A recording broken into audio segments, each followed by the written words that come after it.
What's going on, everybody? It's your boy C4 here today, bringing you the newest episode of my Madden 17 roster reveal series, where we're going to accomplish one of two things. One, you're going to kind of see what the rosters in Madden 17 are going to look like. I think these are going to be pretty dead on. And two, if you don't want to make the move to Madden 17, you can download these rosters and play with them in Madden 16, because at the completion of this series, I will make them available to the public. So let me know in the comment section below if I need to make any tweaks or adjustments. As always, 40 likes and I'll upload the next video immediately. And if you're new to the channel, we're trying to hit 15,000 subs by the time Madden 17 comes out, so keep on helping us reach our goal. Today, we are looking at the Denver Broncos, which are a new look team. What else can we say? Looking at the quarterback position, Mark Sanchez coming over from the Philadelphia Eagles. He will not be the answer. And then you got Paxton Lynch, who we gave a 72. I think he will be rushed to start. I don't think he should play at all his rookie year, but I think it's going to be only a matter of time for a team that's trying to look to repeat the Super Bowl and defend their championship, that they're going to get fed up with Mark Sanchez's play and they're going to rush him in. I think he's a decent quarterback, could be a great quarterback, but I think rushing him to start, you may get a Mark Sanchez scenario, what happened when he was with the New York Jets. But still, I hope he does well. Looking at the running back position, C.J. Anderson was able to come back, and we gave him an 84 overall last year, 863 yards, 7 rushing touchdowns to go along with 24 receptions and 100 yards through the air.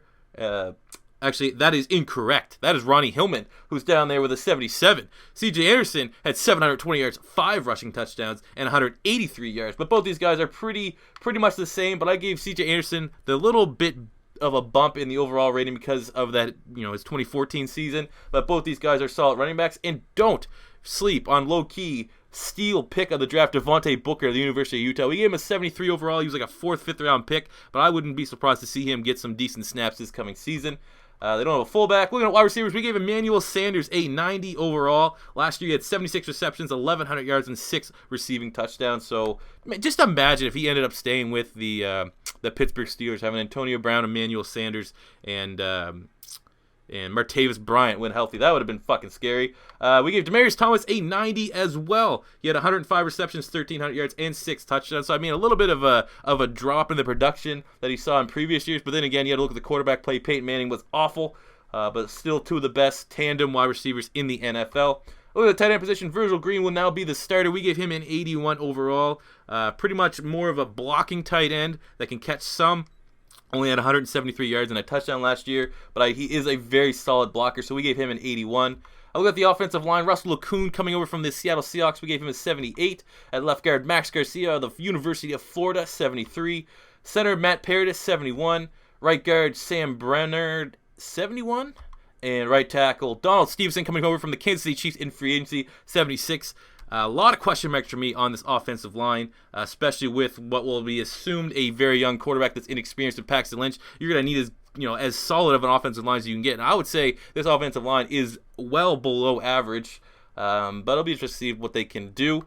Look at left defensive end on the defensive side of the ball. Derek Wolfe, we gave him a 90 overall in 12 starts last year. He had 5.5 sacks and just over 50 total tackles. One of the better young players in the game. And true story, I'm pretty sure his girlfriend is a porn star. You can look that up.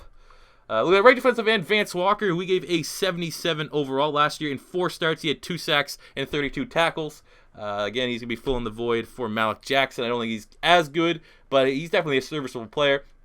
Looking at the interior, Sylvester Williams at the defensive tackle spot, we gave him a 76 overall. 15 starts last year at nose tackle, 2.5 sacks, and just over 25 tackles. But, outside of that, you got Adam Gotsis, who they got in the second round, 68, was kind of a head-scratching pick. This defense is going to be, I think they're going to struggle to try to replicate the kind of form and production they had last year. But, that's stuff that you're going to be expected when you're a Super Bowl champion. You usually get pillaged in the offseason.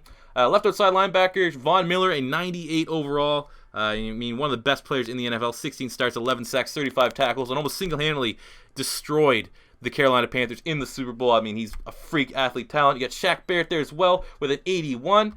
Look at the middle linebacker. We get Brandon Marshall, not the wide receiver, not the former wide receiver of the Denver Broncos, Brandon Marshall, but the linebacker, Brandon Marshall, in 88 overall. Last year in 16 starts, 1 interception, 2 forced fumbles, a sack and a half, and almost 100 total tackles. He's going to need a massive year to fill the void that's not there anymore with Danny Trevathan moving on to the Chicago Bears. Look at a right outside linebacker, DeMarcus Ware, the ageless wonder himself. We gave him an 87 overall. Maybe I could have took a little bit, maybe he could be down a little bit, maybe like an 85. But he still started in 16 games last year, had 4 forced fumbles, 11 sacks, 35 tackles. So I still think the 87 is very just for Mr. DeMarcus Ware. And then you got Shane Ray there, the former first-round pick, 73 overall. Look at the quarterback situation, still one of the best in the NFL. Chris Harris Jr., we gave him a 93 overall last year. 2 interceptions with 1 touchdown. What do we got here? 6 pass deflections and just under 60 total tackles. One of the best shutdown corners in the NFL. And to go with that, you got Aqib Talib with the 91 overall. Last year, Talib had no interceptions. He had 3 interceptions in 15 starts. 2 of these were returned for touchdowns, 13 pass deflections, and just shy of 50 total tackles. I mean, this is as good of a quarterback tandem. And then in the nickel, you got Bradley Roby, an 84 overall. 4 starts last year, 1 interception. What else we got here? He actually had one fumble recovery for a touchdown and 40 total tackles. So, I mean, that is 3 of the best corners that you will see play together in the NFL this season. Maybe only rivaled by the Seattle Seahawks. Secondary. Then at free safety, you got DARIAN, who we gave an 87 overall last year in 13 starts. He had 1 interception, 1 forced fumble, 10 pass deflections, and just over 60 tackles. So, I mean, very productive season for him. And then at the strong safety position, TJ Ward from the University of Oregon. We gave him an 89 overall in 12 starts last year. He had 6 pass deflections, 2 forced fumbles, 2 sacks, and 61 total tackles. One of the biggest hitters in the NFL. And there's a big reason why that secondary was so feared as it was. And then kicker, we gave Brandon McManus a 92, and punter Britton COLQUITT an 81. So there you have it, guys. Those are your projected Madden 17 ratings for the Denver Broncos. As always, it's your boy C4 saying subscribe to the channel. We want 15,000 subs by the time Madden 17 comes out. 40 likes, and I'll upload the next video immediately. And until next time, it's your boy C4 saying peace out.